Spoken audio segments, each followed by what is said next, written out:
And we're live. Welcome to A Nice Place to Brew. I'm Jason. And I'm George. Coming from a special location.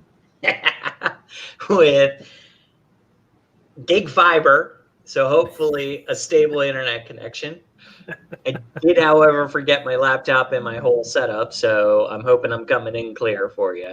You're coming in very clear, and if you can stay with us connected, then it's all good. It'll be worth it. It's all good, yeah.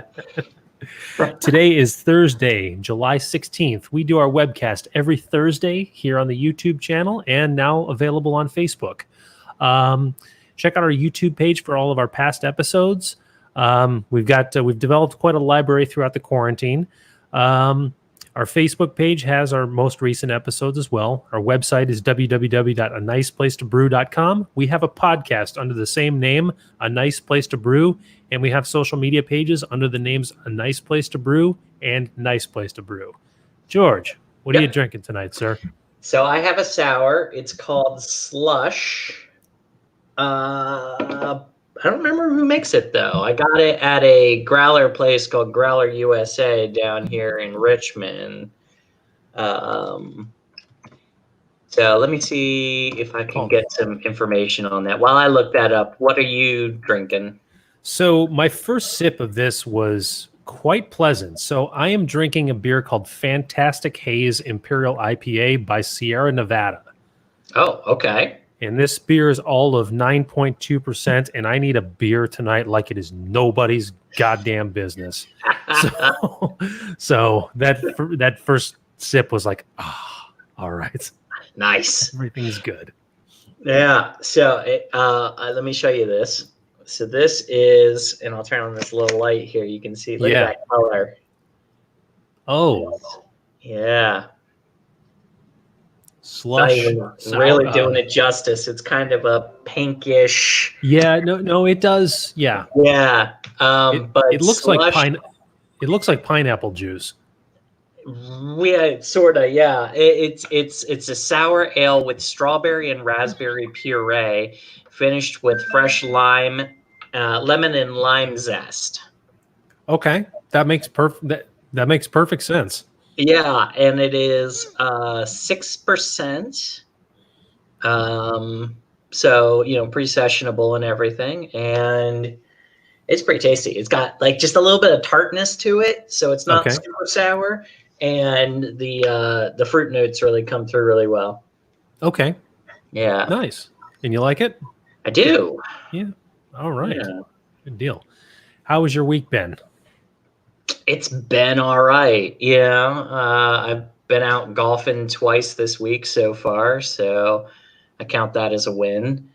And we're actually heading up to Drive Shack tomorrow, which is it's kind of like Top Golf. It's a driving range kind of thing. So it's been busy, but it's been a bit of a week off for me, so taking advantage. Good. You sound like you're up against it right now. Well, the week's been just fine. Today I took half a work day to attend a remote meeting. Excuse me one second. Okay. Excuse me. And I didn't really have a half a day to give up, but I made the decision to anyways. And as soon as I signed back on, I kind of paid for it because, kind of walked into a firestorm. So, but something, Hey, you're going to get your ear goop all over my headphones. Hi. Uh-oh. Welcome back. Sorry. Yeah, somebody paid for it today? Yeah, I did. But you know what? If certain things, you're always going to be busy. I think that part is inevitable. But there's certain things that you just need to bite the bullet for and just be a part of because it's just too important not to. And that was one of those things. Right. So, I think it becomes a very dangerous thing if you just end up just defaulting to, I'm too busy for something. Well, you need to just find a way. Well, yeah, and frankly, especially if that thing that makes you too busy is work. I mean, work's important. Don't get me wrong, but Yeah. you need to be. We work so that we can live our lives, and so if you find that work is getting in the way of you actually being able to enjoy your life, then you got a balance issue there. So you're right. You got to bite the bullet sometimes, and yeah, absolutely. It applies to things outside of work too. I mean, Yeah. For you could sure. even apply it for, to brewing. Are your weekends just so busy and you absolutely can't get a brew day in? Well, are you, I mean, everybody's busy. I mean, but busy means different things to, to everybody, Yeah. just, I mean, when you have to, I guess the point is when you have to make time, for things that you just can't put off, you have to do just that. You plan around it and just, and in the end, you'll be glad you did. Right. That's there. Yeah. No, for sure. My last word. Absolutely. Yeah. Yeah. So I'm totally with you on that. Yeah. So let's talk about beer. Yeah, and beer making. Yeah. Paulie said he was going to be a little bit late, and Okay. he and I had a brew day on Sunday that I have a lot to talk about. But I'm a little reluctant to bring up all of these things without him being here. There's two kind of key things that I want to talk about tonight, and I'll mention them here without going into too much detail. Number one is I did my first no chill brew day, which has been talked about at length in previous episodes, mainly from Paulie. And then the second thing is low oxygen fermentation and carbonating using I'm sorry. We'll categorize it as fermentation under pressure, which Right. I am in the process of right now. And the results have been, I will tease here, say interesting. Ooh, okay. I think it's going a lot better than I initially had thought, but I want to go into this in great detail. How's once your once Paulie gets here? so you have you're doing it in a corny keg too, right? Yes. Okay, so you have a spunding valve hooked onto it, like an automatic spunding valve? Well, how automatic it is a subject for a little bit of conversation. Okay. So is it building up more pressure than it should? Let's save it for Paulie. All right, fair enough. There's a lot to be said on this subject. Yeah, I probably have a spunding valve sitting on my port tray now. Oh, you ordered one?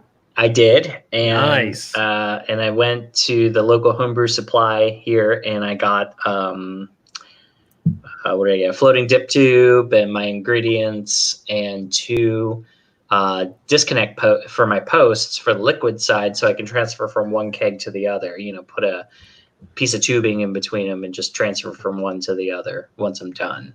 Got it. Yeah. So you're going to do that rather than shorten a dip tube, or did you do that? No. Okay. I'm going to do the floating dip tube instead of shortening one. Yeah. And then I will. And then I'm gonna transfer over that way because my goal is to do this completely without a racking cane. Yeah. This will be an interesting side by side.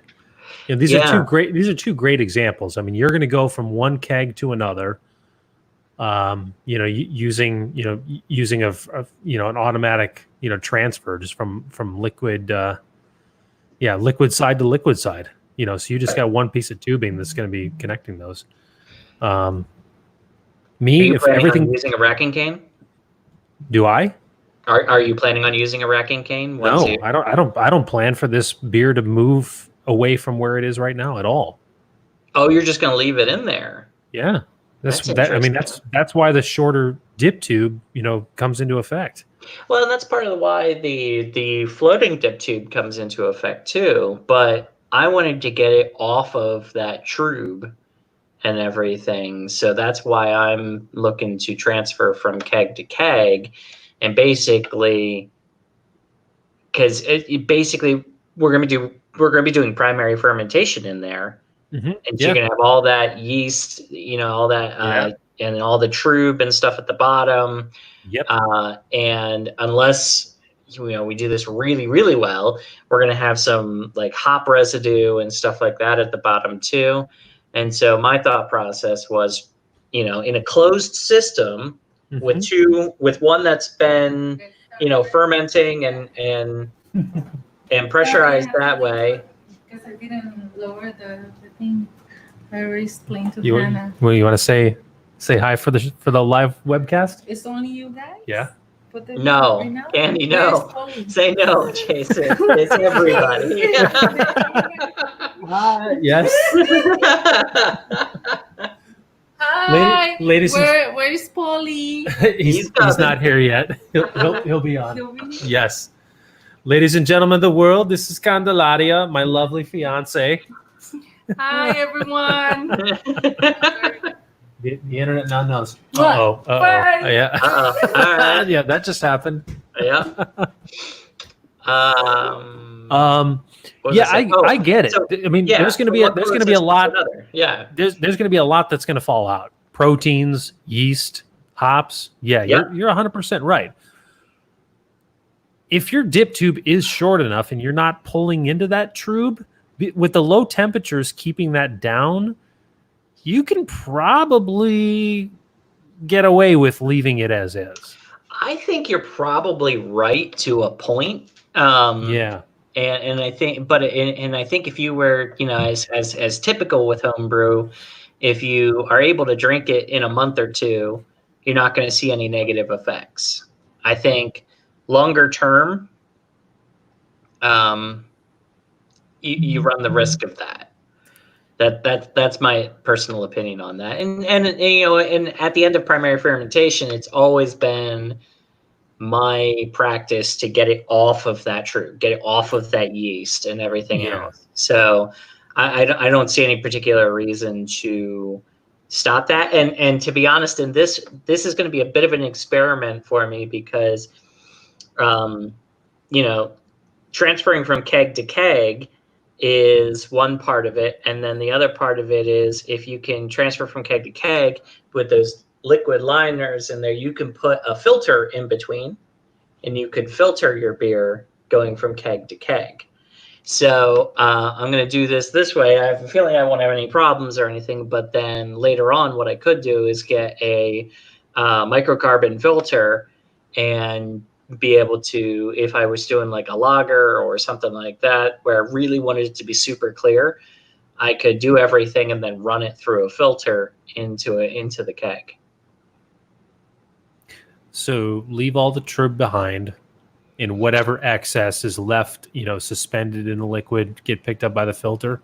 Mm-hmm. Yeah, that makes sense. Cold crash it, Mm-hmm. let everything drop out, and then for added measure, run it through a filter. Yeah, you mentioned the key word a minute or so ago when you mentioned the term closed system, and that's where this has really become an experiment. I see the biggest potential in this quote unquote closed system in the lack of oxygen exposure throughout the entire process. I do too. Yeah. So that's why I'm staying a little bit committed to keeping this in one vessel. I have partially the same concerns that you mentioned about long term and just keeping all that crap down at the bottom. I'm banking on, of course, the shorter dip tube being our way out, because all you're left with is, what should be good liquid on top of it. But I do see what you're saying.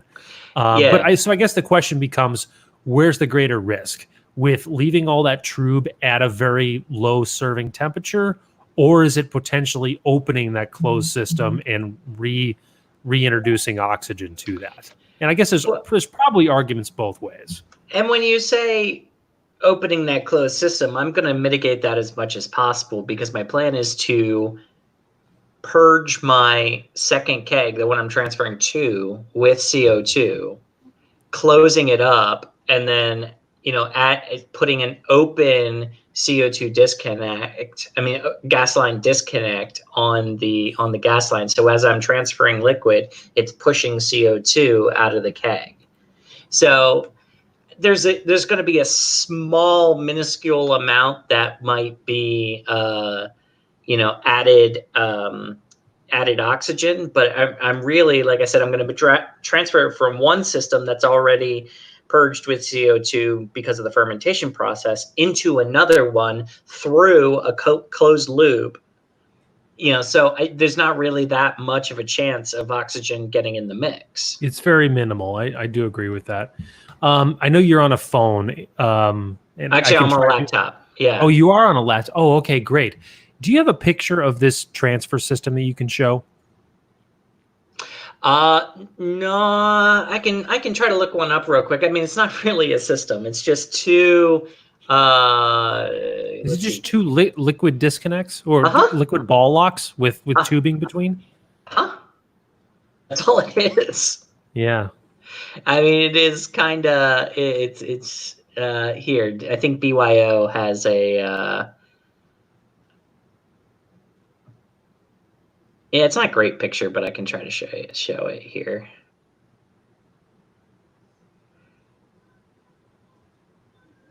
Okay, let me share my screen here.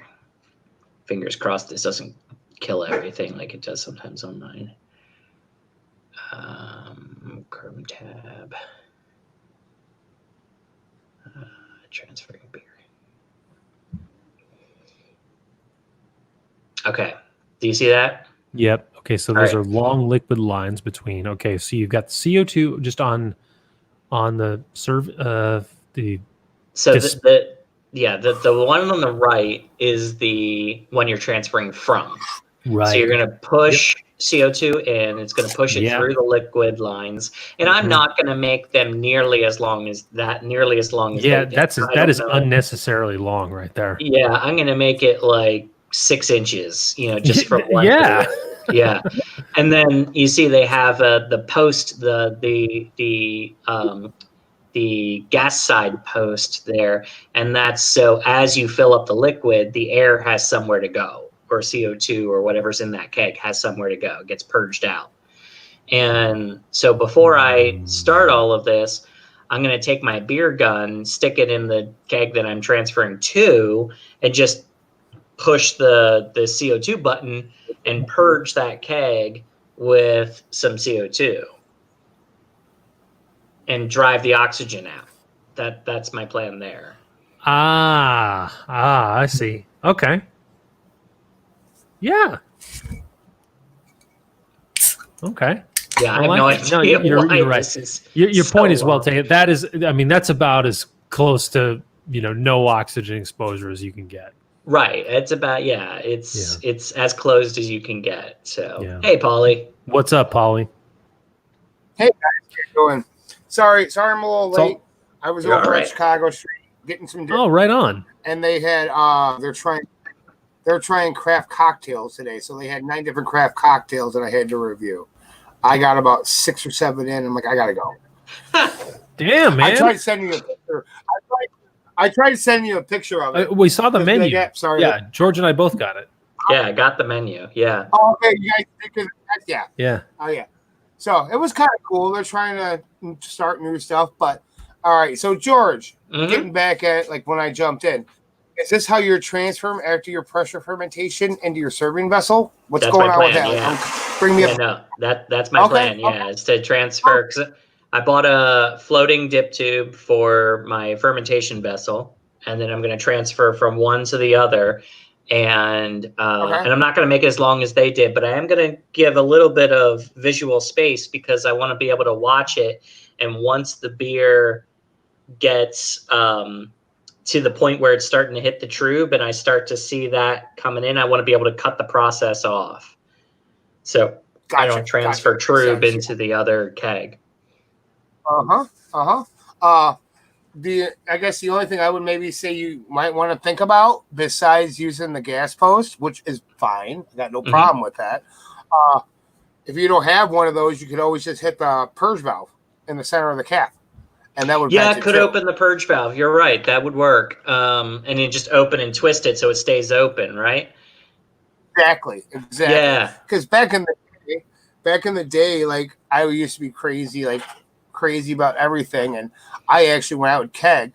I would seal and purge my keg, and then when I came out of my secondary or my primary or whatever, I would go into strictly the only oxygen we would see is what's coming out of my carboy, and then I would purge it from there. I was actually hooked my auto siphon up to my liquid line, and then it would fill from the bottom up. Oh, wow. Okay. That's how crazy I used to get. Yeah, keep in mind, like I said, like everything I learned on the pro scale, and I'm scaling it back to homebrew scale. So that's not the worst idea I've heard, though, Paulie, is like just run your auto siphon right into your liquid post, because you're right, it would fill it from the bottom up, and it would limit, oxygen exposure, which would be great. And if you're worried about a little bit of oxygen, you can always put the little blanket on, like right when you pull the carboy, put that little blanket right on top of the beer, and as you're siphoning, it would just siphon out, and it would never really touch the oxygen, because CO2 is heavier than oxygen. Right. So you'd always have that blanket. Right. Which I had a few homebrewers, like when I first started working at Brew and Grow, I'm like, seems like a lot of work, but if you want to do it, I'm not going to tell you no. And then here it is years later, I'm like, yeah, this guy was actually kind of right. I'm going to give him props on that one. Well, the other part of it too, Paulie, is I've always been a little, I've never liked, because I want to get the auto siphon down into the keg, down to the bottom of the keg, so I'm feeding liquid into liquid. But I've never been super comfortable with the idea of having a bunch of auto siphon line inside the keg as I'm filling it. So filling it from the liquid post makes so much sense to me, and just hooking that up and connecting it there and running it in like that makes a lot of sense to me. It does take a little bit longer. I will admit that it does take a little bit longer, because you're going from your serving line or that 3/8 or whatever to that, and that really small one. Yeah. So you are restricting the flow. Right. And like there are times when I did that, I would just submerge my whole auto siphon, all the tubing, into my sanitizer as I'm transferring that too, if you were worried about that. And that's pretty much what I do. I have a bucket of sanitizer, and I just put my auto siphon in tubing into that for a little bit, and then run it through so it's on the inside as well. And then, it's pretty well sanitized, and I've not had a problem, but it's still one of those things that's kind of squiffy. Yeah. But yeah, if you're worried about that, just put a flare end on the end of your auto siphon tube when you're going right into your keg, and you can alleviate that problem from there on out. In my opinion, a flare end.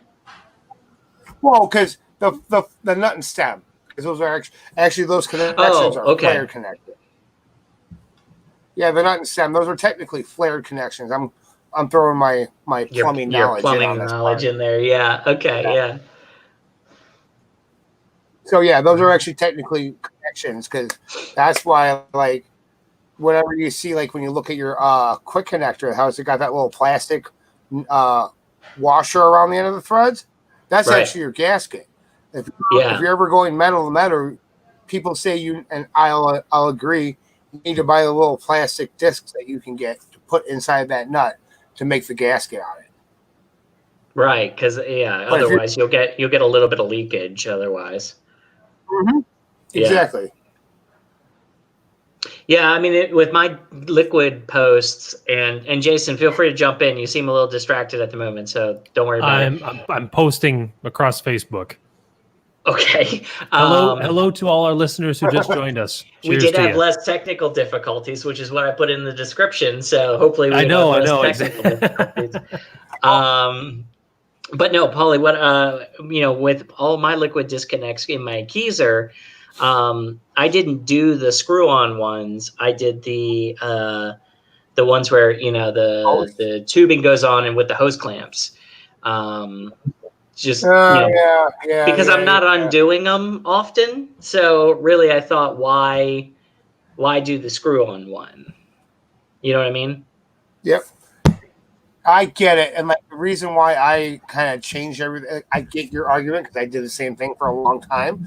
But the reason why I moved over because there's times where if you have those connections, which the gas and liquid, the threads are the same, and you could use that. You could have line, you could have extra lines sitting over to where it's like, oh, I can just use this one. Like you were saying, you can make just one just for your jumper from keg to keg with your situation, So, I mean, after working there and seeing fairly cheap, even for the regular customer, just to have a little bit extra, like you can never have too many tubes that are dedicated to certain stuff, in my opinion. True enough. Okay, I got this line that I can. Like I already, and like with stuff that I've been doing with the Bluegrass Fest, I've already got it figured out to where I'm going to completely rebuild my fridge kegerator to where I could take everything apart because they have barbs on there. And to me, that's just a big giant pain in the butt, especially if you don't got one hose clamp tight enough. You're in the middle of fest. You got 50 people wanting beer. No, I don't want to deal with it. I just want to screw it on, put a gasket, not leaking, call it a day. Yes. No, I totally get it. And I mean, and that is, but that's one that you're disconnecting and reconnecting often and moving them around and everything. So, I would probably use the screw-on-ones in those cases as well. Yeah, absolutely. Did you, I don't know if you heard the conversation, Paulie, but we were talking about the transfer from keg to keg. I'm going to do this as a little bit of a proof of concept on this one because later on, what I want to try to do is experiment with filtration. And that's one of the easiest ways to do it is to put a filter between the two kegs and run through and filter your beer. That makes a lot of sense. I could see that. I could see it in a heartbeat. Yeah. You get yourself a nice micron filter in there and you can get all that. You can get all that trube and clear it up, and you don't have to use clarifying agents or finnings or anything like that. Right. So that's actually a really good idea.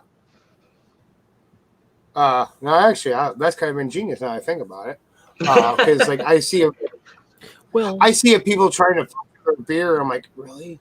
But now, like when we're doing lagers, we want lagers that are going to be crystal clear. That's what you want. Even a crystal clear IPA. Like when I saw the filtration system.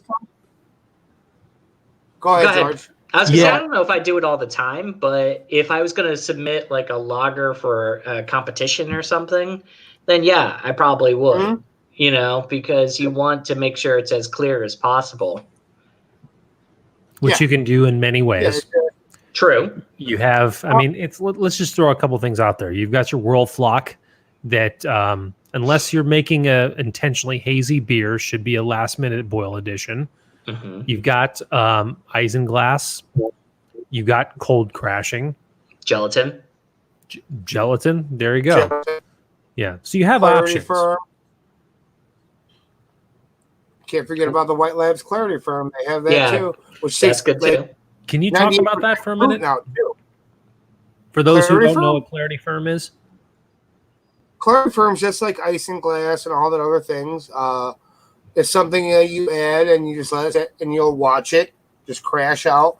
I just realized this about a month ago after reading the package for at work one day that some enzyme in the Clarity Firm will take 98% of the gluten out of beer, so you can kind of have a gluten-reduced beer from using Clarity Firm. Interesting. And it's only Clarity Firm, as far as I know. Isinglass and like it's isinglass, the one that uses fish scales for cleaning. Fish bladders. Fish bladders. Yeah. So I think Clarity Firm's the only thing that I know of off the top of my head. I mean, you won't get a gluten-free beer, but it'll remove like 98% of the gluten out. So if you got gluten intolerance, you use this. And if you're celiac or something that you can't have gluten at all, you still can't have it. You have to go with sorghum and all that other stuff. One of these days I want to try brewing a truly gluten-free beer, but I think it's going to be a one-off for me because it just feels like a pain in the ass. It does. Kind of unnecessary. You know what? I just saw a recipe from one of the homebrew pages from a guy that he claims himself gluten-free brewer.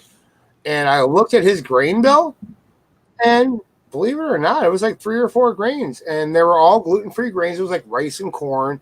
Yeah, it's a pain in the ass, but you got to keep in mind, like, I have a few friends that have gluten intolerances, like celiac and whatnot. If they get any gluten in them, they're going to be sick and on the toilet for 3 days. Oh yeah, no, For sure, it's absolutely yeah. a thing. There's no question about that. Yeah, but yeah, what I'm saying is like on a homebrew scale, and I don't have friends that are like that, you know, so it's like All right. it's a lot of extra effort for Mhm. no payoff. In my case, in your case, it sounds like you would have a reason to do it. Yeah, exactly. Yeah. Where I have, one of my best friend's wives that every time we go to a brewery, she's like, I guess I'll get a cider or a rum and coke. And here we are, like at a Sour Project brewery, drinking sour ales. And this poor girl loves sour ales and can't even fucking drink them. So, that's the whole thing. So that's the only reason why I'm interested in trying to do it just for my buddy's wife, Right. And, yeah, no, I totally get that. Following this guy, he's working it, and I give him credit for doing it. So, Jason, did you already bring up the whole thing about pressure fermentation? Did I miss that conversation already? I saved most of that for when you came on, so let's dive into it. All right. I'll set it up. So Paulie and I had a brew day this past weekend. We brewed a Marzen with an original gravity of 1058. It was the brew day went exactly as scheduled. We nailed all of our numbers, original gravity, pre-boil, everything. Yes, it was. We stayed on point. It was a good day. It was a hot day, but it was a good day. So this is a project. So we got 2 things that are new. Number one is it was a new no chill brew day. So we ended the boil and transferred it right into a metal keg and brought it down to room temperature naturally in a closed system in a sealed 5-gallon corny keg. The second experiment was the fermentation under pressure. So within that sealed keg, we dry pitched 2 packets of W3470. Sealed it up, put on a spunding valve, and this is our first experiment in fermentation under pressure. I did not go to a very high expense in the spunding valve that I chose. I think I honestly, I'm not even going to sugarcoat this. I think I bought the cheapest spunding valve that there was on Amazon. And while it was branded as being adjustable, this spunding valve is anything but. And Paulie and I went to great extents to figure out what exactly can you adjust on this as far as to, setting what pressure you want. Because a proper spunding valve should give you the functionality to set whatever pressure you want the valve to stop on, and then should relieve from that point. Well, this spunding valve does not do that. So there is a relief piece, but it's all manual. Like if that pressure goes up, you need to be out there to pull the relief valve yourself. Otherwise, it's going to keep building pressure. Really? And that's one of the things that I've found, because we dry pitched 2 packets, so there's no shortage of yeast cells that are there in that keg. And wow, is pressure building. Like it tipped the scales. It tipped the scales earlier today. And the gauge itself tops out at 15 psi. So I relieved it down to 8. Good thing I was there. But if I just let that thing go, God only knows what it would be doing. So, well, you have me a little bit concerned, because I didn't exactly break the bank on mine either. So I'm wondering if we got the same one. Let me. This is the one that I got. Yep, that's the one. Okay, and then this end piece here, you're right, that twisting there, that's supposed to be able to adjust the pressure and automatically relieve pressure. Yeah, him and I tried on unscrewing this end piece. Yeah, that wasn't happening. It's not built to come off. Well, it's not supposed to come off. It's supposed to, and they do say in the instructions I saw that you might need to take a wrench to it at first. We tried that. Yeah. We tried it, and we were actually, maybe it was whoever put it together. It was actually stripping the brass on the valve that we had. And when I was at work, like on Tuesday when Jason came up and him and I were talking, on that, if you look on the end, there's a flat part. I was telling him, like, hey, this might be our adjustment. And this drives me crazy because I had this up on the computer for hours at work. And I finally like just closed the page. And then when Jason came by, I could try to find it, couldn't find it. But I looked on one website, they had these little wrenches that look like tuning forks to where it could go around the relief part of it, and you could turn that, and that would be your adjustment on your pressure on the end of it. Okay. Well, that's interesting. I'm planning on, so you guys are doing things a little bit differently than what I'm doing. So you did the no chill. I'm not going to do that. I don't think that's going to make a big difference. You're doing it at lager temperatures, right? Yes. Correct. Right, Jason? Okay. Yeah. So you're doing it at lager temperatures, and you pitched 2 packages of dry yeast. I'm going to do it at ale temperatures because that's supposed to be one of the things that you can do with this and still be able to get those lager flavors and everything. Are you using the same yeast?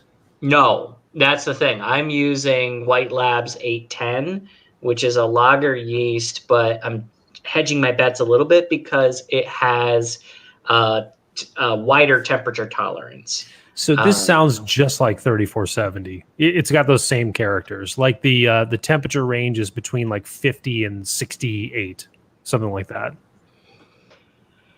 It's 50 to 65 is what the temperature it's the same. It's the same type of thing. Okay, so I think that could lead us to similar results.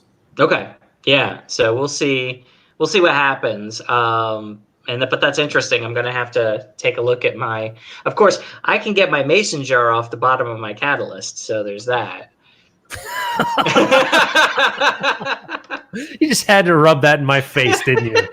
Nice. There's a package coming to you, sir. Figure it out.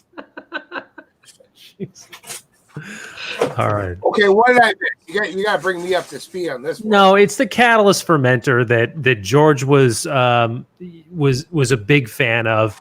I made a very high price purchase in line with George's recommendation. I got a good couple of brew days out of it, and then on Super Bowl Sunday of all times, when I brewed a batch of beer, I was trying to clean out the catalyst so I could dump the beer in and then ferment, and magically there was one piece attached to another that still has not detached, and we're coming up on 6 months from the date of that. So being that it was on Super Bowl Sunday and I was anxious to have the brew day done, I was not a happy guy that was stopping things. So. I'm giving you a little bit of a hard time, but I do want to see if I can fix that because it just is very weird. It was well placed. Well done. Sir. I'm not burning you that hard for it. So anyways, let me make a comment about the no chill. We've talked a lot about it. This is my first time doing it. The no chill was uneventful. Like I haven't tasted the finished product, so I can't give a final verdict on it, but it certainly shortened things. You know, ending a boil and just taking the tub of everything and doing a short whirlpool just manually and dumping everything into a 5-gallon keg and sealing it off is a pretty easy way to do things. Okay. So my defense on that, because I've done this is my second no chill, because we're doing pressure fermentation. This one actually, I liked it a lot because my biggest complaint when I had to actually move it from my keg from the chill into the fermenter and pitch the yeast. There were times I was like, when I woke up the next day, I'm like, I gotta do that. I'm like, my carboy's clean, but I gotta sanitize it. I gotta do this. I gotta do that. I don't want it. I brew just And so I would say if anybody is thinking about doing pressure fermentation, this could be a great way you could knock a couple hours out in a quick, real quick. I did have a question for you on the no chill inside the corny keg. Is how long did it take to get down to regular room temperature? Probably a day, A day? maybe a little Yeah. less. Actually, Paulie brought Jason, up- did you take? Go ahead. I was gonna say, Jason, did you take the temperature? You take a temp before you pitch the yeast, No. or no? Because you actually brought it down more. Yeah, so Correct? what I did was I gave it close to a full day here at room temperature, and Paulie gave me a good suggestion because I wanted to go straight from boil to keg into my fermentation chamber, and Paulie talked me out of that because I would have probably burnt out my fridge compressor by putting that hot a liquid into a vessel like that. Probably, So, yes. It would not Paulie, have been good. Thank you for that. I appreciate it. So what I did And, instead... hey, So what I did instead is I kept it in the house at room temperature for about, close to a day. And then I brought it out to the fermentation chamber. And then because it's a closed system, I couldn't dump my temperature probe into it. So I took another tip from Paulie and I poured a small glass of water and put that into the chamber and let that equal out. And then I'm using that cup of water now to gauge what the liquid temperature is, rather than the stale air inside the chamber, which I think is an ingenious idea. It is. I like it. And you guys do that at Brew and Grow, right, Paulie? correct. That because granted, we do use our keezer for lagering every now and then, but we're not using it for fermentation or anything. That it's just serving, and that's why, like when I was talking to my buddy Mike, he's like, "Yeah, I mean, ambient temperature is one thing, but the temperature of your liquid is all that matters." And Exactly. if you're not fermenting, you're not changing the fermentation is not changing the temperature. And okay, so this fridge's liquid is at that. Hopefully, all of our kegs are at that pressure too. I know, Right. Jason. Have you ever had a warm beer come out of Brew and Grow? I don't think so. Nope. No, I have So, not.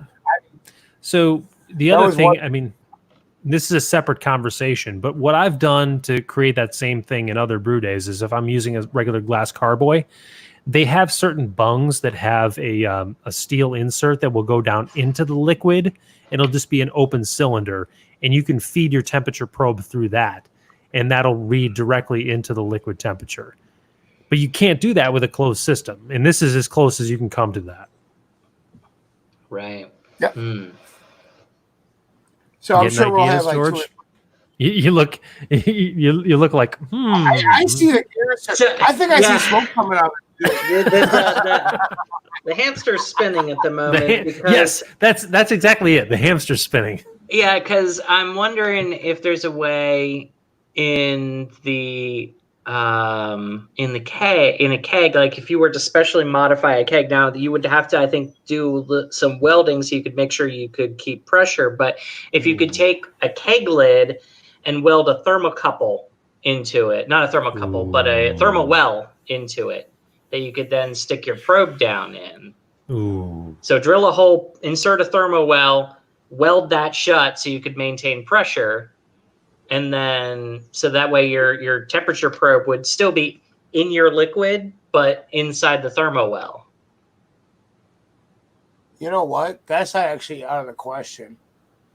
All right, I'll get on this on Saturday.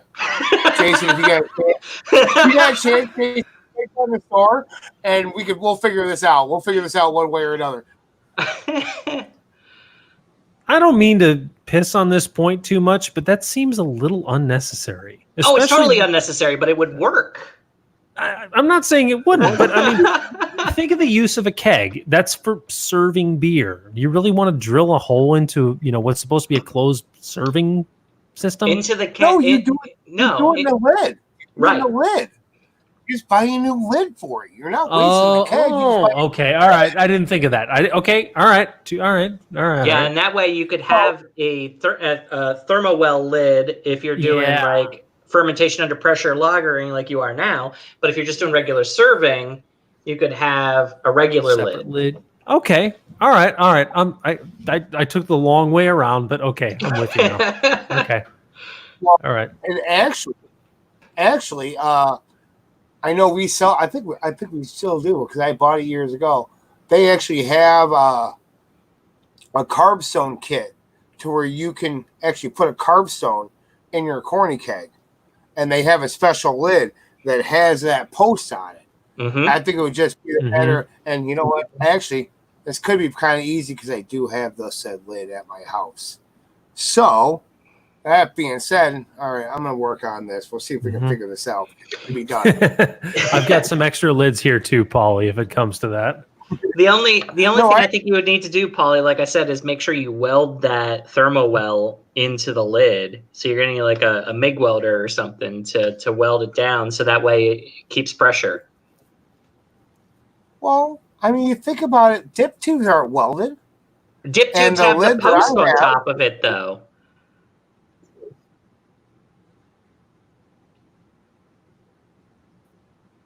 Well, with the rubber gasket on it, you're talking? No, Yeah, but it has the post screwed the down. have the top that's got the what? Well, so the dip tubes, you're right, they're not welded in, but they Yeah. have the post that's screwed down on top of it to hold it Right. down with the rubber grommets to keep pressure and everything. A thermo well isn't going to have that. Like, I don't, you're just going to have a temperature probe in it.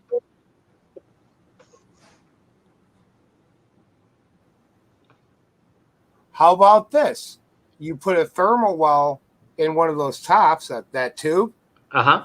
You might have to weld the bottom of it, but then you could take the post and take the poppets and all the guts out of the post and have it open, and then you can just shove that down there because all those valves, the poppets, and all that stuff's not in there. You just take that off. It's already sealed. See, I like that idea. You see where I'm getting at with this one? I do, yeah. So you could, and really, assuming you can get your temperature probe down there, you could really make this super easy. You could grab a dip tube and just seal the end of it and stick that in and put it in, put the post on without the poppet, and then put your temperature probe down that. Uh-huh. And you can still have it all screwed together and sealed up. Right. So that actually kind of makes sense. All right, we're getting more projects. Damn you guys, you got me like doing Yeah. It's the MacGyver in me. No, like I was telling Jason on Sunday, to me this is fun because like for a while, like I went through what I call brewer's block. I'm like, yeah, I know how to brew, and I got some good recipes. Like I didn't want to do anything, and you know what got me going again was when the hazies came out and the club had the hazy competition. Me winning that hazy competition got the gears turning in my head again, like 2 years ago. Mm-hmm. I can totally relate to that. Yeah, it gets the hamster spinning. Yep. All For me, it right, was making my first. Yeah, for me, it was making my first lager. Yeah, that'll do it. Yeah. So I think Paulie, do you need another beer? Is that what you're saying? I'm going to use the restroom. I'll be right back. Okay. All right. Well, in a similar story, I took home an award for that first lager that I made here at the house. Right. Yeah. So I remember yeah, that. Yeah. I mean, what's better motivation than success? True enough. Yeah. Yeah. So, these are cool ideas we're coming up with here. Yeah. What a conversation that's built up around. Yeah. One of the things that I want to try to find a way to do, and there's a couple shops around me that are kind of like, mom and pop, if you can call it that, welding shops that I want to see if I can't, get somebody to teach me basically how to weld things together. So I can do things like that and build a brew sculpture and be able to modify things like that. Because I know Paulie knows how to do that, but I don't. So yeah. Right. I can sort of solder, but Yeah, the topic of soldering seems to have come up a lot in the last couple of weeks, and I have no experience with that at all. So I kind of want to now, just from a little bit that's come up in talks. So here's something that I'm considering getting for my system, because with using the pump system and actually using the pump to transfer into the into my fermenter and things like that, here's something that I'm considering getting. It's from Blickman. And hey, before I do that, you had your first experience with the pump system and using it as a whirlpool and everything this weekend, didn't you? Not entirely, but yes, the pump was used in a couple of different ways. So let's talk about that. Okay. Yeah. So I did transfer my strike water from my keg from my kettle into my mash tun. Okay. That was a cool experience. Paulie was there, and Paulie being a plumber, he was able to help. So I didn't make any mistakes there, but feeding the water in through the little spigot on the bottom was... You did it from the bottom up? Yeah. Yeah. So that was quite interesting, seeing all that, the water just kind of slowly build from that point with the grains already in it. So and watch them raise up, Yeah, exactly. And okay. I've only said that once or twice, and I heard Jason bringing up his argument, which I agree with. But so here's my give me a couple days of thinking about it. My rebuttal, every time when I'm mashing in, I like to go a little bit at a time, so if you got the clumps. I mean, those big old craters floating around, you break them up, and you got all that grain mashed in the middle of it. That was the reason why I was concerned about it, if that makes any sense. But you seem like you did good. You have a bunch of clumps. Huh? Did you have clumps, Jason? Well, I mean, I was stirring pretty continuously throughout, so if there was, they got worked out quickly. Okay, well, that's good. Yeah. What else? So we did did we use the pump during the lautering, Paulie? No, you did gravity. Yeah, okay, so we stuck with that. So that may have been the only use of the pump then for the. So you didn't use it for a whirlpool? No, we did that by hand. We did a gradual stir. Why? Because you didn't have all the fittings on there, right? So we can do a proper. I'm pretty sure I've got the 90-degree fitting. That's the only thing. Yeah, I had two of them. We talked about that. You did. I think we only talked about it until after the boil was all done. I think that was it. Okay. Yeah, because they weren't in the kettle time. No. Okay. All right. Okay. Fair enough. Yes. Okay. They were in the kettle. Okay. Yeah. Because I definitely use mine to. I do a whirlpool, and then I do a whirlpool with the immersion chiller, and then it kind of acts as a counterflow, and then I'll pull the immersion chiller and let it whirlpool some more to get everything to settle. And that is definitely that's for sure. So when you pull your immersion chiller, do you put it in sanitizer? You put it in a sanitized container? I mean, before you put it back in there? I don't put it back in. No, I chill it, and then I'll pull it and let it whirlpool afterwards. Oh, okay. All right. So I pretty much kind of do two whirlpools. Okay. All right. That makes sense. That does. Yeah. That does make sense. Yeah, because that was I remember when I used to use an immersion chiller, we tried doing a whirlpool with the immersion chiller where we'd pull it out as it's chilling and just try to do the whirlpool in there with the immersion chiller. It worked a few times. Yeah. It worked a few times. A couple times it didn't. Maybe it was one too many home brews in the brew day, or a bottle of tequila and margaritas. You never know. It never works. Margaritas. Takes a lot of something to make good beer, right? Yeah, we're changing our slogan here on the podcast from last time. It takes a lot of good beer to make great beer. It takes a lot of Shitty beer to make Great beer. beer. So let me share, because this is what I'm considering getting at the moment. If you can add that, Jason. Because I don't have a Blickman kettle, but from what I can tell, you can use this, with any kettle, so long as you have a right angle, the right angle in there. You can't really see it all that well here, but Okay. one side of this has a hole that you just need a right angle to go in. All right. I can But it's see that. I mean, the mesh seems a little big, but.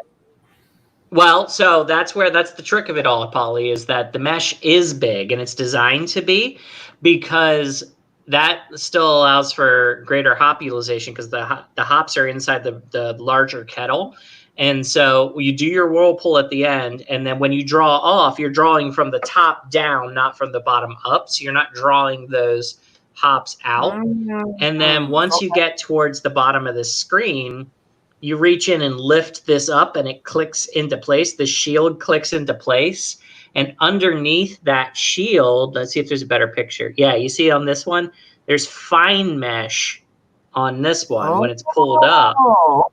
And then so when you start pulling from the bottom of the boil kettle, it's filtered.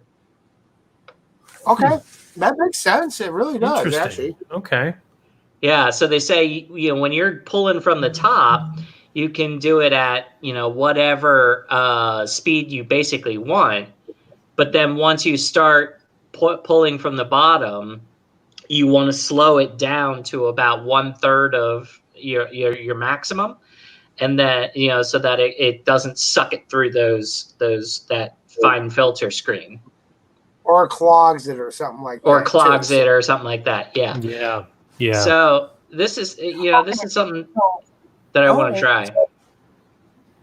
Actually kind of cool. It's kind of cool. Yeah, I like it. To me, just maybe I've been working at my local homebrew shop for many years, and like Blickman's got so many things. It's like, okay, I can build it. Over. Thank you so much. Right? And like every time I see something from Blickman, like, hang on one second, Polly. Go ahead, Jason. I gotta go. You guys want to stay? Yeah. We'll hang out. Okay. Man. I will cut. I'm going to mute and cut out the camera. If I can make it back, I will. If not, have a good night. I don't know. It'll take me, 15, 20 minutes.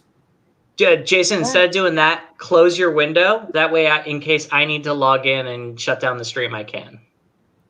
Close down the window?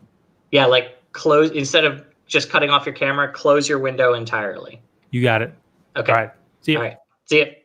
All right, Polly. Yeah, no, I agree. Some of the stuff I've seen with Blickman, it's like, all right, I get it, but it's totally unnecessary, But this, I think it's kind of neat. I think it's something that is that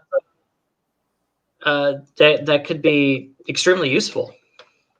Yeah, you know what? It's kind of just like another version of the hop spider. Really, it is. I mean, when you see the way the hop spider is working, all that. What I like about this over like a hop spider or a mesh bag or something is that the hops are still in the larger kettle. They're not inside of a mesh or inside of a muslin bag or anything like that. Because I always worry when you're in situations like that you're going to get reduced hop utilization. Exactly. I always hated it when I see my hop bag floating in the top of the kettle. I'm like, really? That should be in there, like, and then making all that shit, Right. Exactly. Yeah. Or you get one of those balls that is just packed with hops at the end, and you're like, "There's no way the hops at the center of this did anything," Yeah. But some of those balls, they actually have a tolerance. You can only have so much in there, right? To get whole coverage in there, which I learned the hard way a couple times because, like, when I started working at the, Brew and Grow, like all the stuff that was always expensive. I couldn't I'm like, okay, this is cool. I wouldn't mind buying it. And I'm like, oh, it's $70. No, I work here. Oh, it's $40? Oh, interesting. Yeah, fine. You sparked my interest. Like I've gotten so many toys in the past 6 years because I know what my fucking discount is on it. So Right. Yeah. although I do got to admit that Blickman thermometer is badass. Once you figure out how to use that thing, it's one of the best things in the world. Oh, you said the thermometer where it goes, it's an inline one? Yeah. Yeah. No, that thing is neat. And it's only $20 where I'm like, yeah, I'll give you $20 for this thing. Yeah.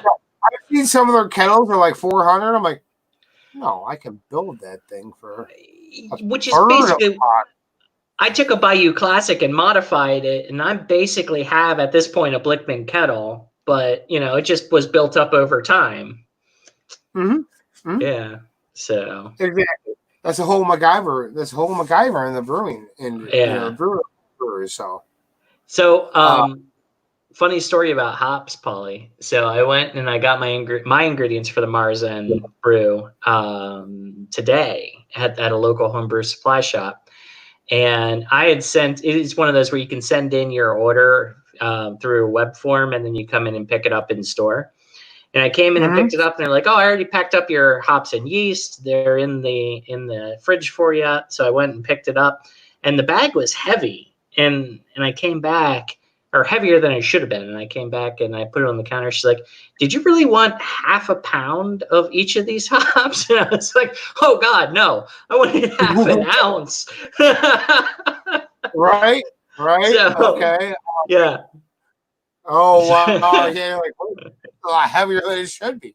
Yeah. So swap that out real quick.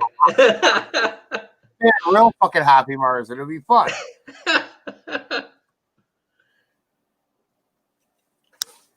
I'm actually kind of excited about this.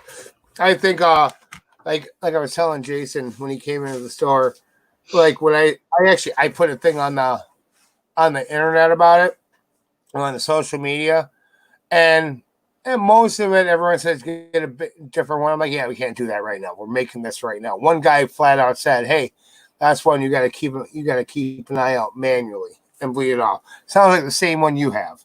Yeah. Well, I mean, yeah. I'm considering getting a different one. Yeah, I mean, you haven't brewed yet, so right. Like I saw a few of them to where you could actually turn the thing by hand. Like we were never able to set the pressure. Like when we were trying to brew, we were never able to set the pressure on it. I could bleed it off and let it sit at 10 psi or something, but it never blew off. I saw these ones with like these bow tie kind of valves, but I wasn't sure. Yeah, they looked like, frankly, kind of cheap, and that's the why plastic one. Yeah, like the plastic ones with the bow tie valves. Yeah. I agree. Yeah, exactly. No, I saw one like the one that we bought, but then I saw it looked like it was a little bit of an upgrade to where it still had the pressure release, but you could actually turn it by hand and adjust the pressure. Or it'd be one of those where you'll have to sit there with your CO2 one day and just kind of set it up. Okay, 10 psi. Make sure this blows at 10 psi. Turn your regulator up, 11 psi. Oh, it's blowing off. Turn it off. It stays at 10. If that makes any sense. It does, and that was kind of my plan. Is that I was going to take the keg, and when I put the liquid in first, I was going to close it, hit it with CO2, and tune the spunding valve from there. Number one, to make sure the spunding valve was set to the right psi, but also to purge any O2 out of the keg. Yeah, for sure. Like we tried to do it. Like we said, we were sitting there during the mash and the boil, trying to figure out. And I'm like, well, it is what it is. And like I was saying, I found a way to adjust it online, and I was at work and I accidentally closed it, and Jason came in. And I'm like, oh yeah, here it is. And I'm like, wait a minute, it's not there. I tried Googling it, couldn't find the goddamn page again. I'm like, whatever. Here, just take your beer and go. I gotta close this door. Take your beer and go.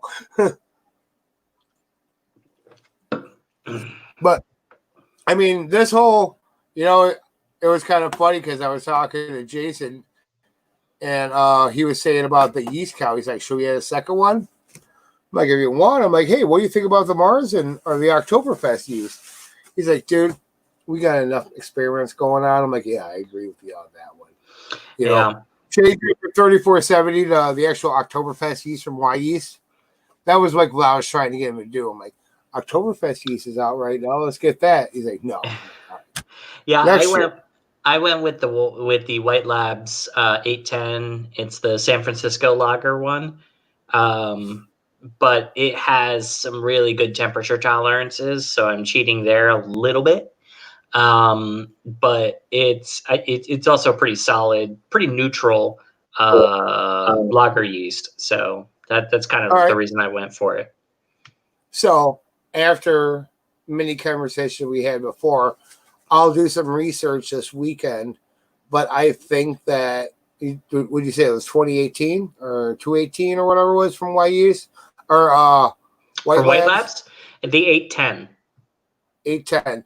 Because that could very well be the 2112 from YU's.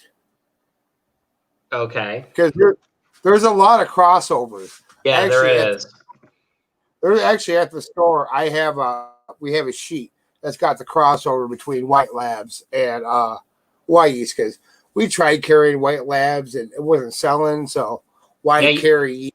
Nobody's gonna buy it, and YU's is going off the shelf with Omega. So we're just gonna keep that. So, yeah, it is the White Labs version of 2112. All right. Yeah, I've used that before. I like that yeast a lot. I really have. Okay. And that, you know what that is? That's the Anchor Steam yeast. It is, yeah. So, and I'm not trying to necessarily make a steam beer, but I want to get those lager qualities, which I think I'm still going to be able to do with the fermentation under pressure, but I wanted to make sure that the temperature wasn't going to, like a higher temperature wasn't going to affect it too negatively. Gotcha. Yeah. I get it. Like, I used that yeast once because previous story I told years ago, it was cold out and we wanted to make a lager, and I was testing out a little room off my garage and it stayed at 45 degrees. So I double pitched a hoppy lager. It was one of those. I was at Flossmoor. Our buddy Brian Shimkos that we had on before, he made this beer, and I was already homebrewing. It was funny because the next morning I liked the beer so much. I woke up, I went straight to the computer by the next by like 10:30 because I knew the brew store opened up in a half hour. I'm like, all right, I'm going to the brew store. Brian, where you go? He's like, where are you going there for? I'm like, hoppy lager I just built a recipe from last night. And I actually did that.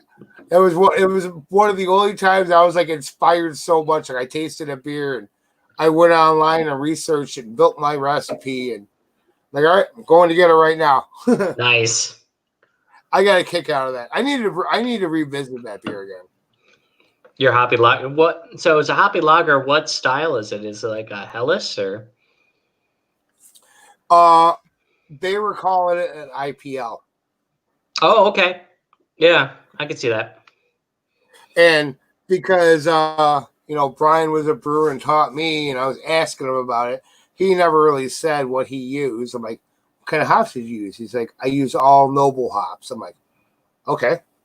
So then I did my research on the noble hops and looking at the flavor profile I was going for. And yeah, granted, I think I fermented way too low. I should have brought it in and warmed it up.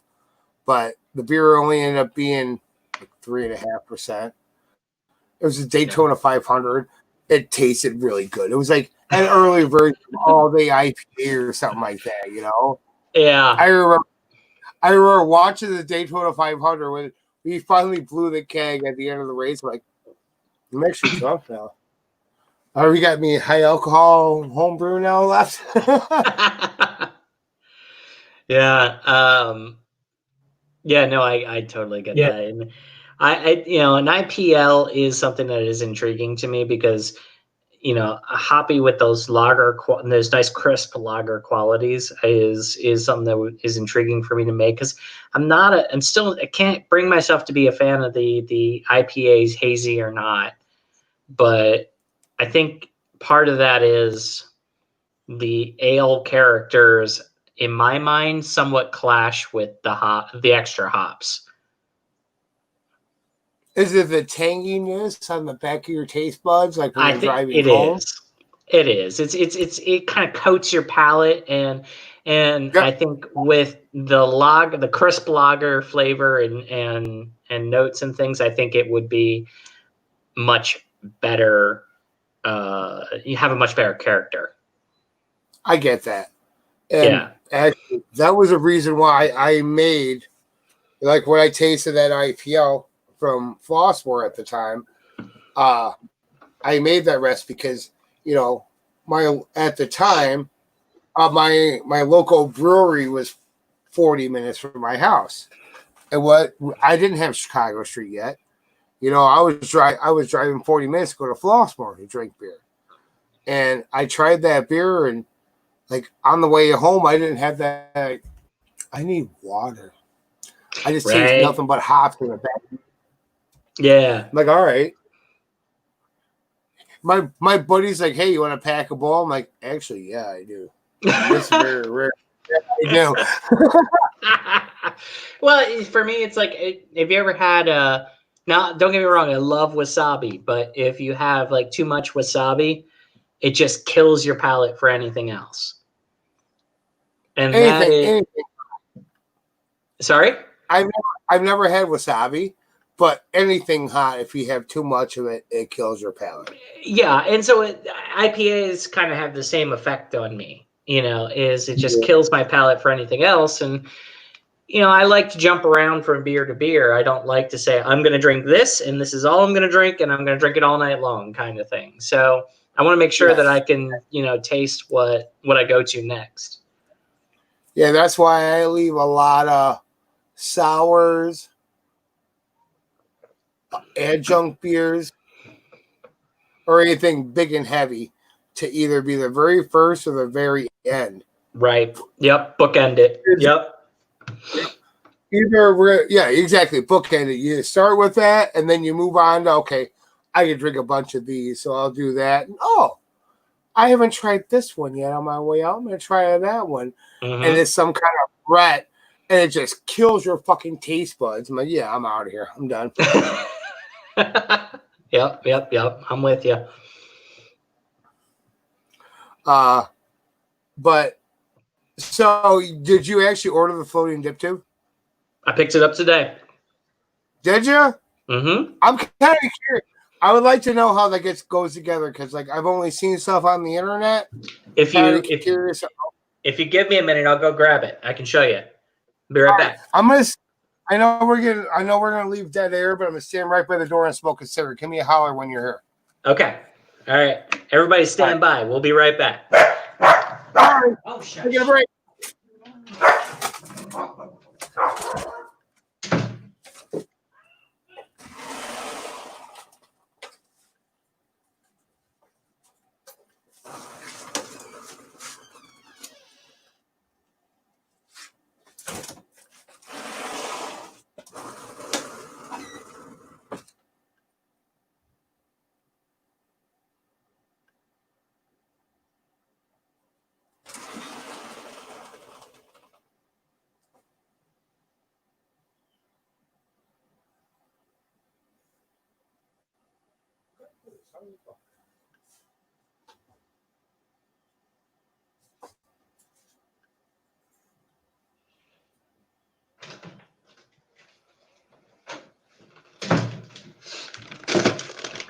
All right, Polly, I'm here. All right. Sorry, Just I get put my this. smoke out. Let me see. Oh, there's a light here. Let me see if I can't get some more light in this room. Hang on.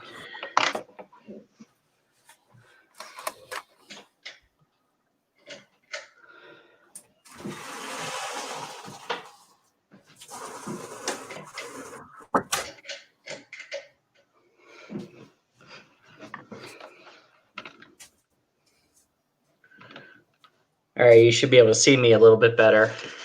Yeah. Okay, so what this is I'm going to take the liquid dip tube out of my keg, and I'm going to put in a gas post like this. Okay. Off the bottom of it, I'm going to connect one end of this. So there's going to be, this extremely flexible line. Silicone tubing, yeah. Yeah, silicon tubing, exactly. And then on the other end, you have this ball with this guy on the end of it. So this will float, and this will hang down inside the liquid, just inside the top of the liquid. This silicon tubing will be on the other side, and when you draw out, it'll draw out through the top of this, through the silicon tubing, and out through the end of the keg. Oh, okay. So there's a hole in that top part of the stainless. Then it's got the ring going through it. Yeah. So if you see. Oh, okay. Yeah, I didn't see that part. Yeah. Okay, that makes a lot of sense. It's actually pretty ingenious. It is. So, and yeah. So you're just gonna have to make sure all that sanitized when you're sanitizing your keg at the same time. Yeah. So right. And so my plan is to kind of, like with silicon tubing, you can just dump it in. You can dip it in some like near boiling water, and it'll get really flexible. Yeah. And then just kind of put it on here, let it cool, and then it's not going to come off because there's not going to be pressure on it. And then once I have that, I'm just going to dump the whole damn thing in Star San and pull it out, and it'll be ready to go. All right, it makes sense. Yeah, I'm glad you got one because I've been thinking about it. Amongst other things, it's kind of funny because like we've been slow a couple days at work, and I've been on our vendor's website and seeing certain that we don't carry in the store, and I'm like, oh, I need this for my house. Like they actually have a wrench. They have a wrench for like if you got a tower, a little nut that goes on the back of the shank. You can put this wrench on there and get like a real turn out of it. Okay. Like you probably put a wrench or channel locks or something down there. You're not turning this goddamn thing. It's a pain in the ass. That's all I gotta say. Not enough clearance. No, you can turn it because it's only like 1.5 inch tube, and you're trying to put 1.25 inch nut and turn that at the same time. Yeah. No, that's not going to work well. Yeah. So yeah. So then where did you get that from? So there's you can get them at a lot of. I'm surprised you guys don't have them, to be honest, but you can get them a lot of homebrew supply. I was originally going to order it from More Beer, but it couldn't get here in time for the weekend. So. Oh gosh. Yeah, I got that. No. So, sorry. Actually, some of these new toys. The manager at Brew and Grow, he knows how to brew. He's a very great brewer, but he doesn't know all the new toys. And I gotta say, hanging out with you guys on this has taught me about a few toys to where I'm talking to him and like I've already gotten questions about it. I'm like, you might want to carry this because this is kind of a thing right now, like the spunding valve. Why don't we have a spunding valve at Brew and Grow? That's just me.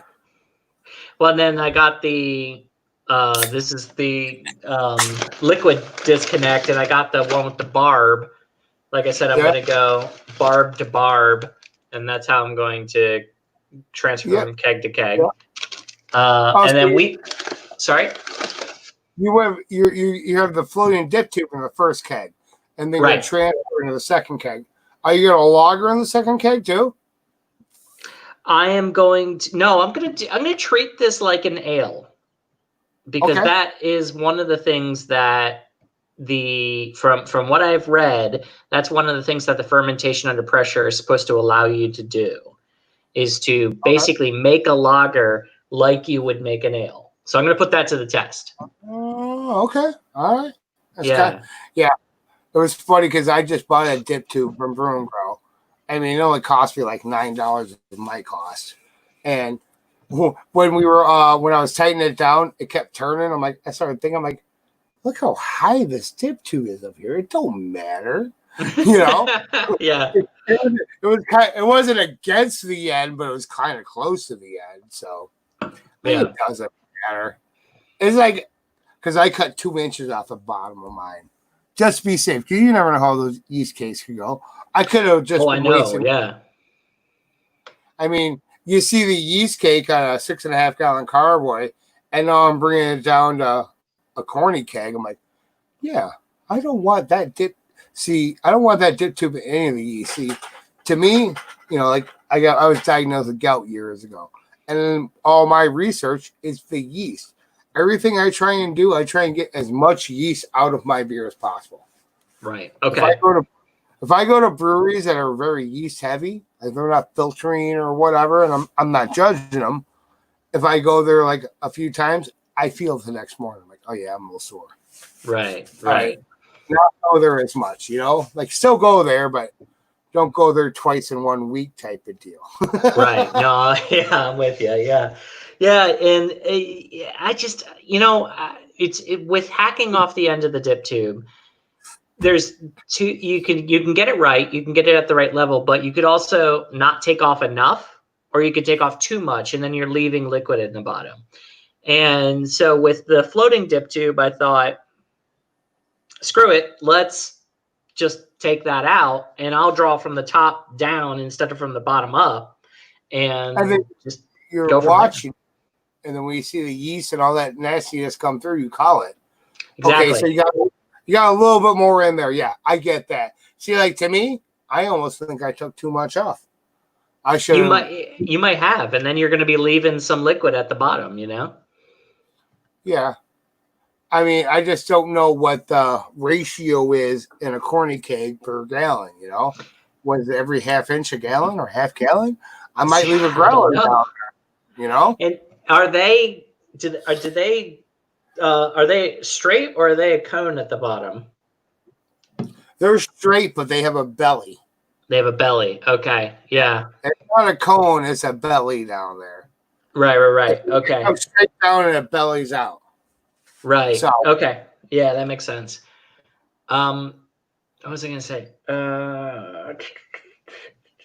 It was about the kegs. Oh, I'll tell you one thing I'm not looking forward to is cleaning out the trube off the bottom of that keg once I'm done. I think that might be a bit of a pain. You know what? Soak it in PBW, man. Yeah, it's kind of my plan. Yeah, and actually, there is actually a tool out there, and I bought it. And it's a clear that's got like the car wash panels on it, and you hook it up to your battery drill. You can put a little bit of cleaner like this in the bottom, and you can totally bring it down, and you can bring the cleaner all the way up. I mean, there's been times I'll have stuff clean in 2 minutes, let alone letting it sit and whatnot. But with the kegs, you still have to take apart the posts, you gotta pull the tubes out. But I mean, if it still takes you 2 minutes to have a clean keg, I'll soak all the dip tube and everything else in another bucket and not give a fuck. Right. Instead of letting it sit for 45 minutes to soak is what they try and say, I wonder, could you modify a system off of maybe the gas dip tube, and this is a little bit more MacGyver going on, and somehow put a CIP ball on the gas tip tube, and then recirculate from the liquid post to the gas post and do a CIP recirculation inside the keg? Now that I'm thinking about it, there's no way you can really do it and have it welded and do it the right way. You know what I'm saying? Because the way the tubes go through, they come through the top. Yeah, I mean, you're right. Unless you like seal what off if you and put a bunch of drill holes in there. You know, I mean, Yeah. Well, this might be another case for another keg lid, a CIP keg lid. no, you're right. I get that. Yeah. Yeah. Yeah. At least Polly and I are apparently brainstorming, new ideas for keg. We're gonna have a whole line of keg lids that we're gonna do. Has this been 30 minutes of keg lid talk? No. No? Okay. We talked about floating is that dip. your floating dip tube? That's one part, and then so the other part is a gas post, and then in between is really flexible silicon line, which connects to that the floating piece. Yeah, the floating piece, and then the other side connects to the dip tube, and then Bob's your uncle. All right.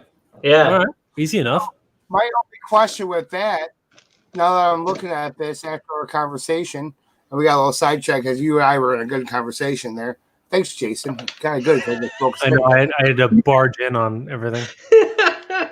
Whatever. No, you're fine. No, it's all right. No, it's actually kind of funny because like I brought up the floating dip tube question, and he's like, "Let me go get it." I'm like, all right, let me go try to smoke as much of a cigarette as possible. And all I'm gonna say is you guys gotta watch the Dead Space when nobody was on. That's all I'm gonna say, because you'll get a kick out of it. Okay, but I'll have to watch that. It's gonna go along the lines of the first episode. That's it. Oh, jeez. But no, like my whole thing is like, yeah, you hook all that together, but now is that keg a flat out floating dip tube keg? Is that what you're committing it to? No, I don't see it that way because I am not planning on using a hose clamp or anything like this. Like this is smaller than this. So I'm going to put this on, and then my working theory is because there's no downward pressure, it's just going to stay on. So I could literally pull the silicon tube off and take this out and replace it with a regular dip tube if I needed to. All right. Yeah, I guess that was the only concern I had right now. But all right, I'll be back. I need to use the restroom. I'll be right back. Okay, cool. But Jason, even if I did do that and it became a permanent floating dip tube keg, it's not the worst thing in the world. I mean, no. Well, what could you be losing from that? Not a lot, to be honest. No. Yeah. So I did have a question for you guys about what you did. So I geared my recipe so it would be 4.5 gallons to give some headspace inside my keg. Did you guys do that? Not on purpose. Not on purpose. Okay. Well, in seeing the level on my keg, I was a little bit concerned about that. I can say that I have not had blow off yet out of my spunding valve. So I guess until that happens, I think I'm okay. Okay. So, yeah, because the other thing I was planning on doing was adding firm cap to it. I think that would be a good idea for this. If you can get a hold of firm cap. I always put it in because I don't. I've never. Yeah, I've asked about it at homebrew shops, and the ones I've talked to have not carried it.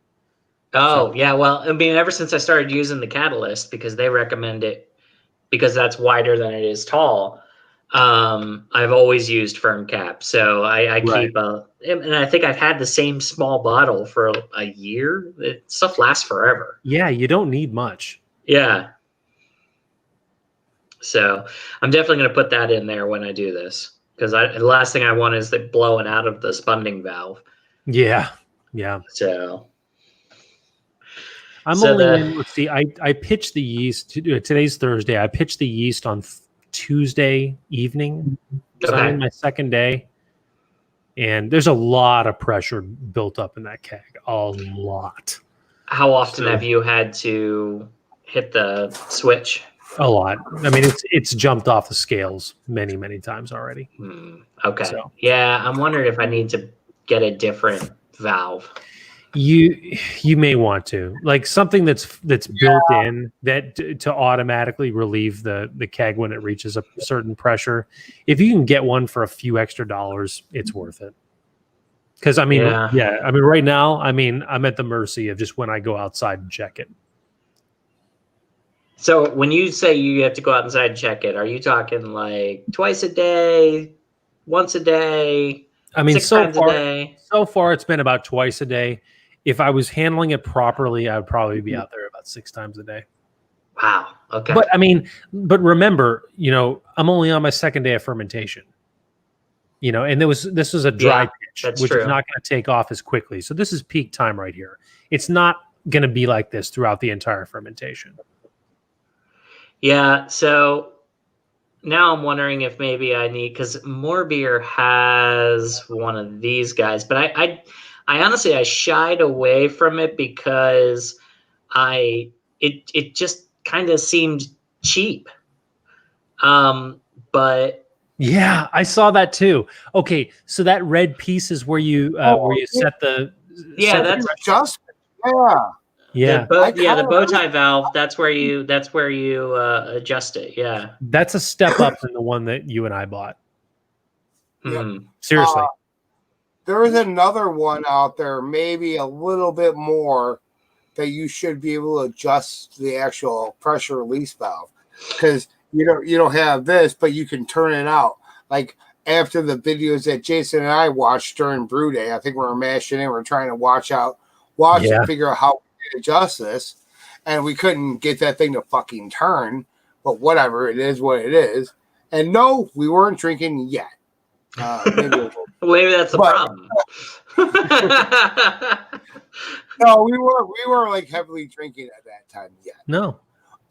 I really believe that's not that the valve that we have is not meant to be like set. Well, no, it is, but the reviews that I'm seeing on it, and I should have read this before I bought the damn thing. I know. The reviews I'm seeing on it from Amazon are not good. Yeah. So yeah. And that bow tie valve, that is supposed to be, you just set that to the pressure you want it to be.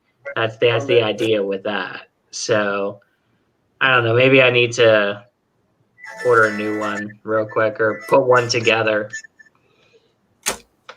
No, I would say they have a few of them that you can adjust a little bit more, and it's a little bit, the actual pressure of the spring valve is a little bit different than the ones that we had.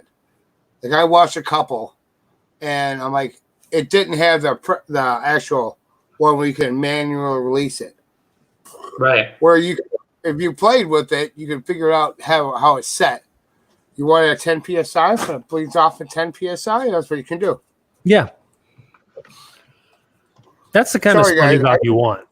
Yeah. Because you just set it and forget it. Yeah, for sure. Yeah, because I want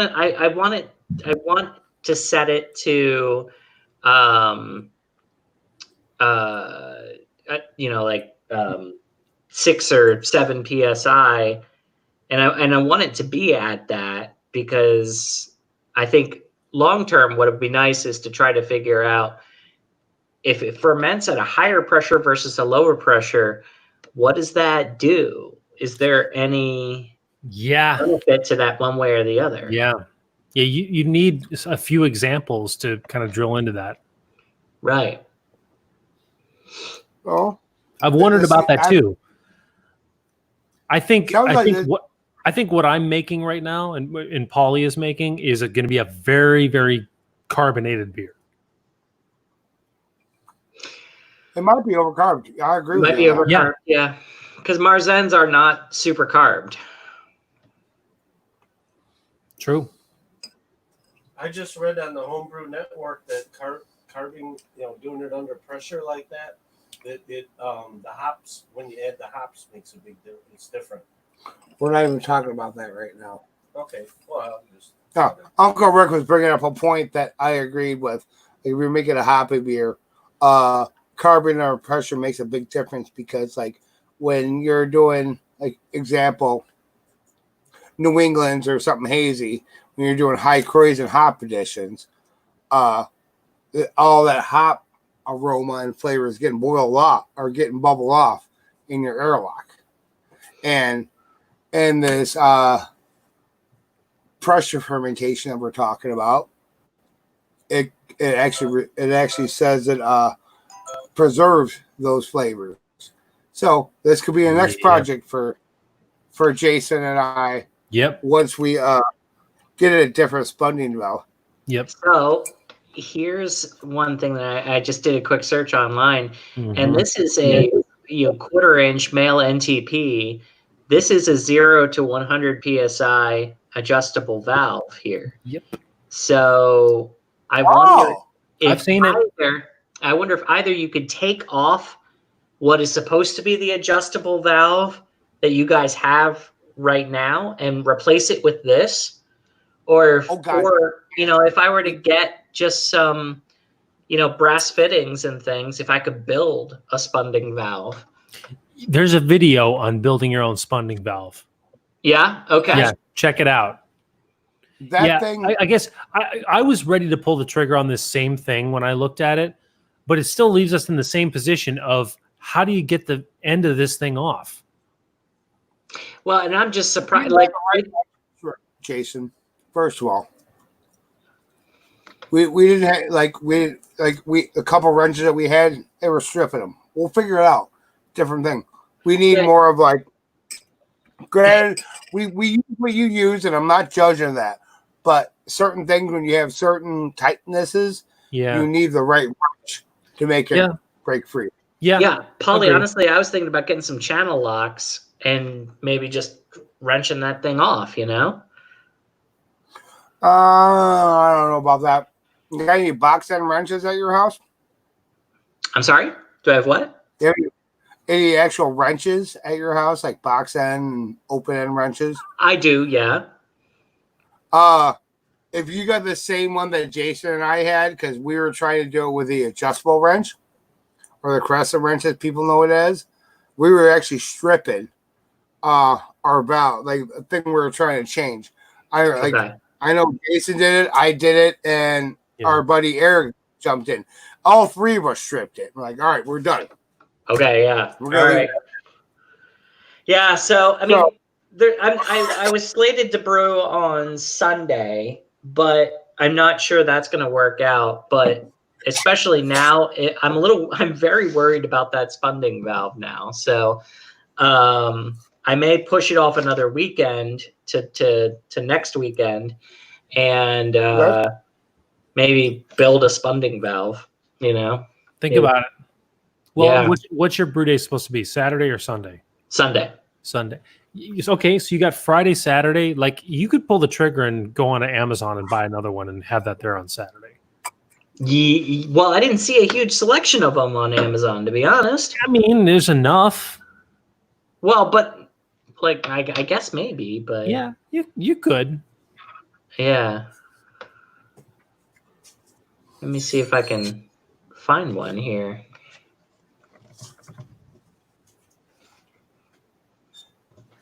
Like that one we just looked at. You could have that at your house on Saturday. I see the bow tie one, but I don't see it on Prime. It's not? Oh. It's not, which tells me that, because it says that it'll be here July 27th to the 30th. That's my concern. That's not going to work. Yeah. So, but I think this might be a scavenging trip to the hardware store, kind of thing. It could, yeah. I'll send you the link to that video that I saw about putting your own thing together. Okay. It's not an overly complex piece, as I'm sure. No, I mean, they're not very difficult, and they're mechanically they're not very difficult pieces. Right. So, yeah. Oh. You okay? I got a problem. Go ahead, keep talking. Okay. So, Polly, I'm not sure what's going on with Jason, but did I mention to you, and I think I've talked to Jason about it, that we've been experimenting with not hard seltzer, but regular seltzer at my water at my house. Yeah, exactly. Yeah, so a buddy of mine has a bunch of Pinlock kegs and a a keezer, like a regular mini fridge with a vertical post keezer on that he's getting. So I'm thinking about buying it off of him, and then I grabbed a couple of these while I was at the Homebrew Supply. These concentrates. Yeah. Um, All right. and I mean, it says you good. Okay, it says it's 1 fluid ounce per gallon. And I was talking with the guy at the Homebrew Supply, and I was like, all right, that's for beer. And I get that because there's other flavors you're competing with. But if you're just doing water, like seltzer water, what do you think? And he said, start with a 1/2 ounce and work your way up from there, because he was afraid, and I'm kind of with him, that I think a full ounce to 5 gallons might be a bit much. Yeah, because those things are made for beer. And I've actually, that jar you put up, I've used a few of those for some of my fruit beers. And actually, this is what Jason and I use for our mead. Like, we sat there, and I think Jason did the math. And I would agree. Those are great, because I remember I've had a few of those that I put in the beer, and I tried them, and I didn't care too much for certain flavors, if that makes any sense. I would guess the only thing I could say is do the math yourself and talk to your wife, or if it's you drinking it, but still figure out what you like, and Right. just pour like an ounce or two, and put however many milligrams for an ounce or two. You do the math. Yeah, I see what you're saying. Okay. That's the key. I mean, don't overdo it.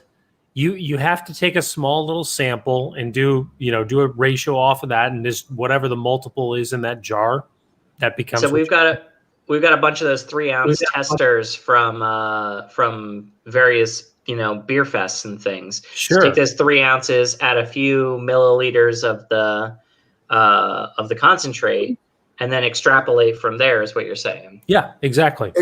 Okay. Yep. Exactly. Yeah. That's what Jason and I did for the mead that we made like almost 2 years ago. Can you believe that, Jason? I thought we did awesome with it. It makes sense We to did. me. Yeah. I mean, I thought we nailed the ratio very, very well. So And I think the people at the Frankfurt Bluegrass Festival would agree. So the good news here. All I can say is Special Consensus does agree, because I had a session with them. Did I tell you about that, Jason? Yes. Like, I sat down with a band that this mead, it's usually beer, was named after. I'm like, all right, guys, here's what we got. Here's what I got to offer you. You guys are going home with one growler. Choose it. Yeah. Well, I sat there and I sampled like 6 meads in like 45 minutes. Yeah, I went home early on a Saturday night. I left my bar alone. You guys got this. I'm going home. Yeah, see, Jason didn't see it because he came the next day. Yeah. He got the bath of it. He just brought the whatever growler I said to bring to him. Yeah. So yeah, and I'll tell you what, guys, as an added benefit, this is big enough to be able to fit 2 kegs in. So I may, for the first time ever, be able to have a beer keg in my house as well. Like, just, it's going to be in my laundry room just whenever I need it, So I think that might be, one tap will be water, the other tap will be whatever beer I have. That's pretty nice. Yeah. So, all right. The peanut gallery said that sounds like an invite. Me and Uncle Rick are driving to Virginia. George. You're more than happy to. We'd be more than happy to have you, man.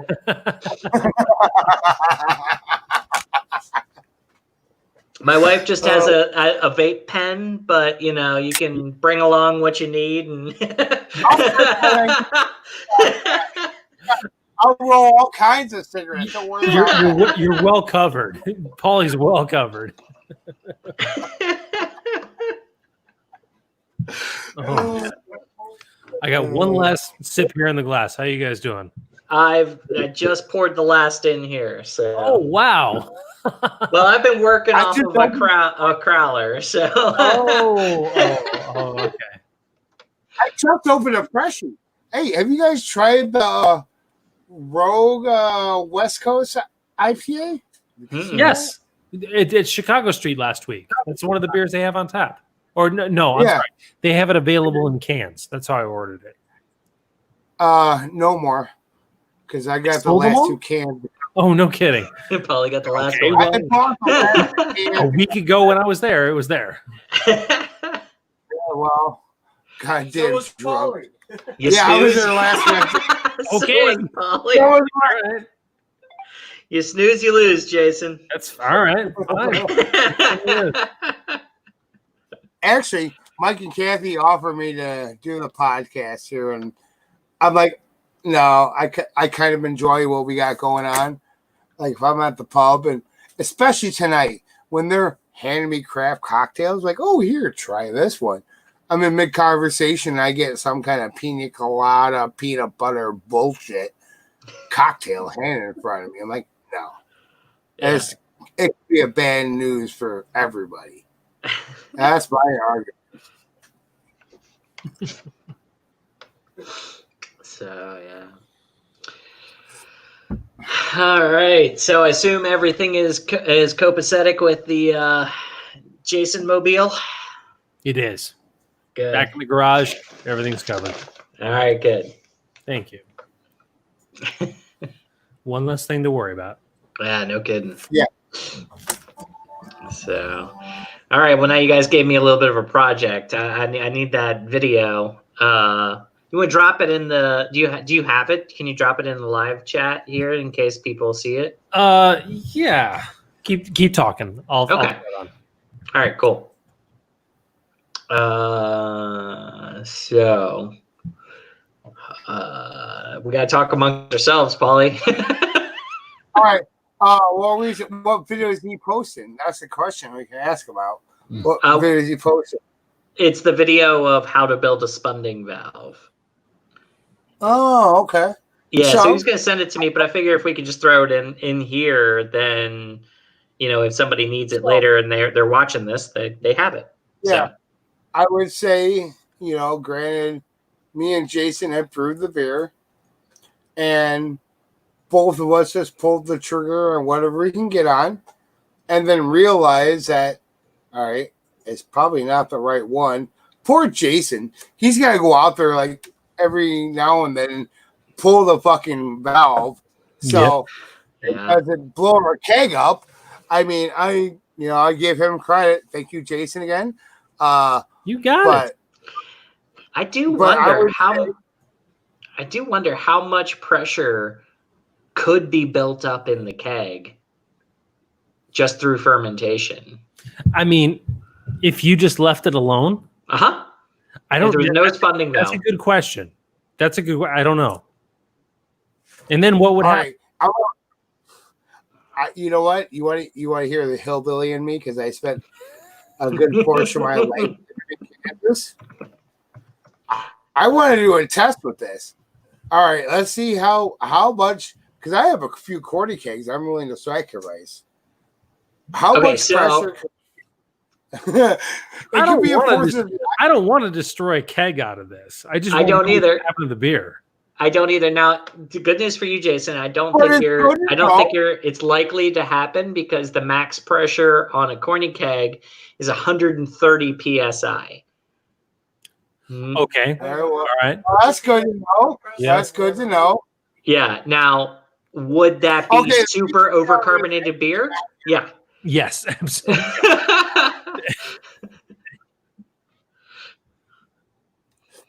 I got a few kegs that are bad that I can make seal up. And we're going to have fun with this. I mean, give me a few beers and a CO2 tanker. Even if it's a keg that I'm going to sacrifice, I'll just hook it up to PSI. I mean, come on. Jason, let's have a few beers and do a brew day and figure this out.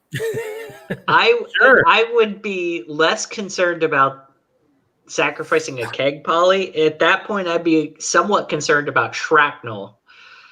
You know? Okay, so we put it out in the field, and as we're brewing, we do some kind of safety netting, kind of like indoor racetracks. No, you could do it in my backyard. We don't. No, Rick, we're not doing it. No, Rick, we're not doing it in your backyard. You know, I'm going to say this. Rest in peace, Grant Imahara, because I'm getting some serious Mythbusters vibes off of you on this. You know? How appropriate. Yeah. Oh my God, that's great. Oh, up to 264 psi. Yeah, Go right? Release it, would you? No, I'm not going out there. Oh, man. I'll use the hose clamp to get the fucking thing off. I'm not going out there. You'd have to eliminate the pressure. Oh, that's great. Well, That's funny. Launch it in outer space. All right, so Right? should we wrap it up? Let's do that. Yes. Okay. All right. Great show, you guys. Yeah, We got that's fun. Ton of listeners today. This may be our best listened to webcast to this point. To everybody that's new, welcome. This Yes, is the usual welcome. nonsense you thank get. you guys so, for really. yeah. Yeah. Well, listen, there was some great content on this. I think fermenting under pressure is a topic that's not widely talked about, and I think we covered a lot of relevant points for people out there. So I think we did well. All right. Well, this is our Thursday webcast. We do this webcast every Thursday here on our YouTube channel and on our Facebook Live. We do a podcast under the same name, A Nice Place to Brew. It's available on iTunes, Stitcher, Spotify, and all the places you get your podcasts from. Our website is www.aniceplacetobrew.com, and our social media links are on Facebook, Twitter, Instagram, and all that other crap under Nice Place to Brew or Nice Place to Brew. All right.